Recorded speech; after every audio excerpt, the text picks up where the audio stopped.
Yo, what's up mga buddy, kamusta? For today's video, pag-uusapan natin kung bakit ayoko ng Lamborghini 9 na racing pulley set. Ito po yung Lamborghini 9. Ayan. Lamborghini 9 racing pulley set po siya. Ayan. Ginagamit ko lang na belt dito is 835. Ayan, okay. Bando belt 835. So, ito yung nakikita ko. 3 months pa lang daily use mga buddy. Dito. Yung kanyang yung mga poste na dinadaanan ng slider piece. Madali po siyang masira. So, dito naman hindi po siya 13.5 mga buddy.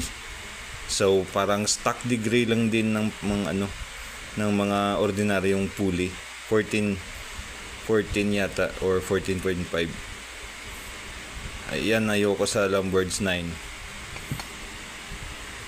So, gusto